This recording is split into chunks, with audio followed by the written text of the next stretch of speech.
Salut à tous, Kwame Sport, j'espère que vous allez bien, peu importe l'heure et l'endroit où vous regardez cette vidéo. Avant de commencer, cliquez sur like, abonnez-vous et activez la cloche de façon à être tenu au courant quand je posterai de nouvelles vidéos. David Benavides. David Benavides a été vu dans le ring pour la dernière fois au mois de juin dernier.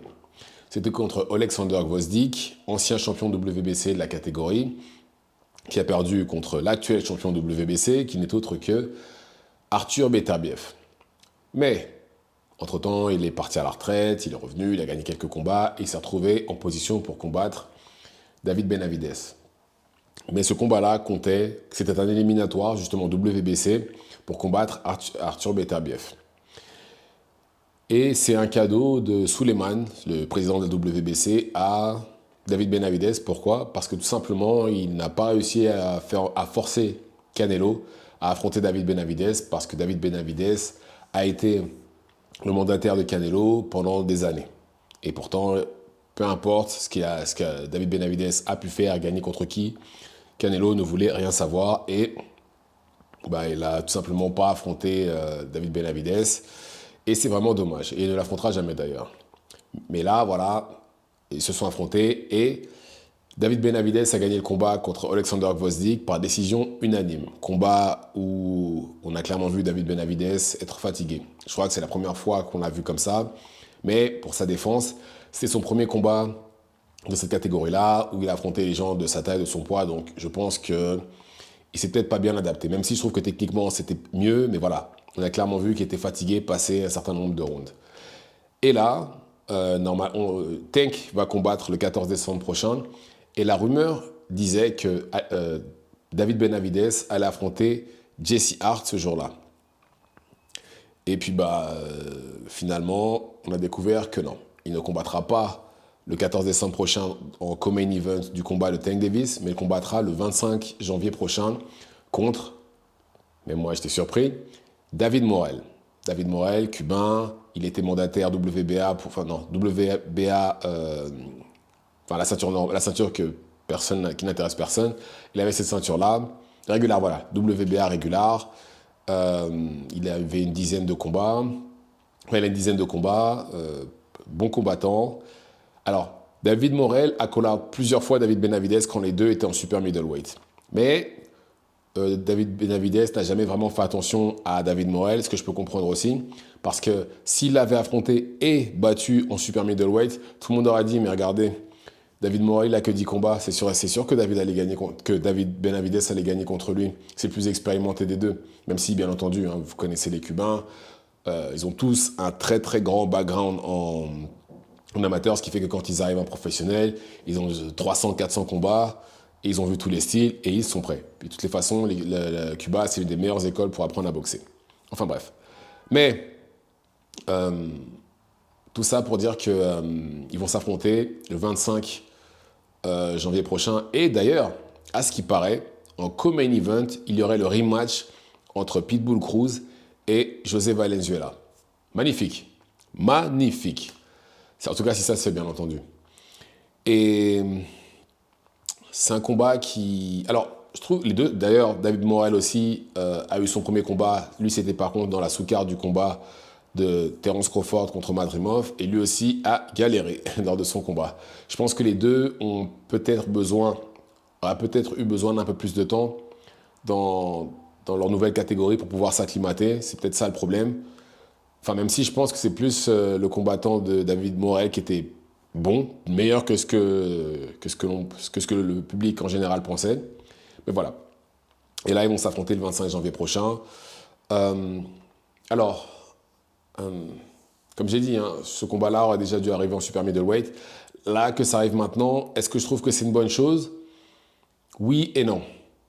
Oui, parce que voilà, déjà, on aime les deux combattants, on aime le style, etc. Donc forcément, on est content de les voir s'affronter. Puis en plus, on se plaint souvent de ne pas voir de gros combats, surtout dans cette catégorie-là où très clairement Canelo a bloqué la catégorie super middleweight qui est bloquée. Donc juste pour ça, je trouve que c'est une bonne chose. Maintenant, je pense que pour le bien des deux, ça aurait été mieux qu'au moins un des deux soit champion. Ouais, au moins un des deux. Je trouve que là, c'est dommage que les deux s'affrontent à ce stade-là, alors que Il y aurait pu avoir possibilité que les deux s'affrontent un peu plus tard dans leur carrière, parce que les deux, il ne faut pas oublier que les deux sont encore jeunes.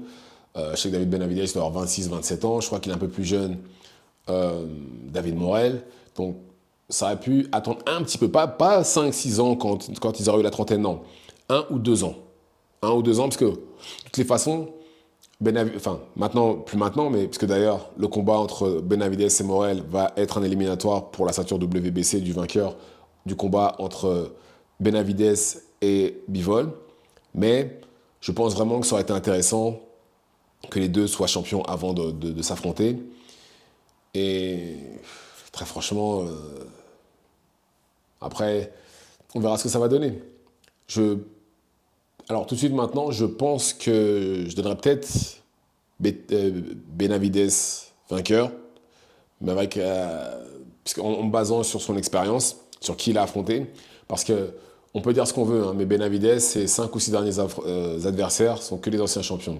David Lemieux, Anthony Zirel, qui est l'autre encore, Caleb Plant, Demetrius Andrade, Gvozdyk, voilà, les 5 derniers, 5 anciens champions. Donc là, je pense qu'en termes d'expérience, c'est clairement de son côté. Maintenant, voilà, comme j'ai dit, les Cubains, quand ils sont en amateur, ils ont vu tous les styles. Très souvent, ils sont multimédaillés dans leur pays. Donc, je pense qu'il est prêt. Mais voilà, en tout cas, en professionnel, celui qui a le plus d'expérience, c'est clairement David Benavidez. Et je trouve que David Benavidez, depuis quelques temps, depuis son combat, non même pas depuis son combat contre Caleb Plant, je trouve que il progresse, autant défensivement qu'au niveau du jeu de jambes, tout, au niveau de l'utilisation du jab aussi. Et de l'autre côté, par contre, je trouve que David Morel, pour un Cubain, je trouve pas qu'il a un si bon jeu de jambes que ça. D'ailleurs, lui et Ugas, c'est les deux Cubains qui n'ont pas un style de Cubain. Ils avancent, les deux. Contrairement à, par exemple, Rigondeaux, même Frank Sanchez, qui est en heavyweight, il se déplace aussi, de très bons déplacements. Erisland Lara, qui eux, clairement, ont un style de boxe.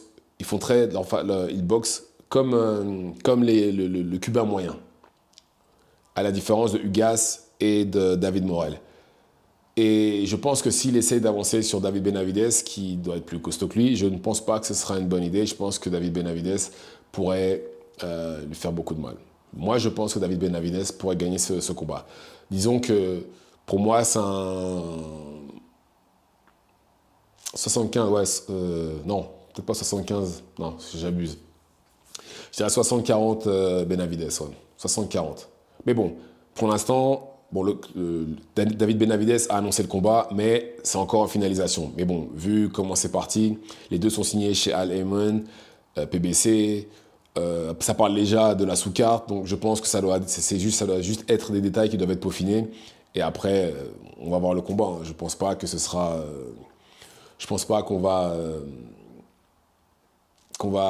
attendre ou qu'on va passer à côté de quelque chose. Là, à ce stade-là, si David Benavidez l'a annoncé, c'est très clairement que le combat va se faire. Et alors, ça parlait de David Benavidez contre Jesse Hart, ce qui pour moi n'aura pas été une mauvaise chose non plus, tout en sachant que David Benavidez n'a pas à prendre David Morel. Là, au moment où on parle, c'est le mandataire. Il aurait même pu ne prendre personne.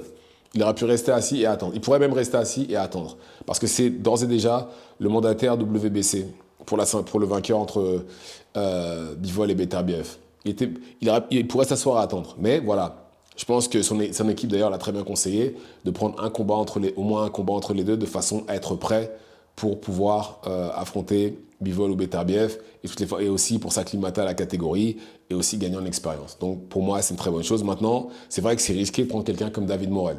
David Morel pourrait très bien le battre. Mais bon, en tout cas, merci au David de nous offrir ce genre de combat-là, parce que c'est pas tous les jours que quelqu'un comme David Benavidez, qui pourrait, comme j'ai dit, attendre, affronte quelqu'un d'aussi dangereux. Donc, bravo à eux deux, et j'ai hâte d'y être. Hein. Très franchement, je m'attends à un beau combat. Dites-moi ce que vous en pensez dans les commentaires, activez la cloche de façon à être tenu au courant quand je posterai de nouvelles vidéos, et c'est tout pour moi. Ciao, ciao.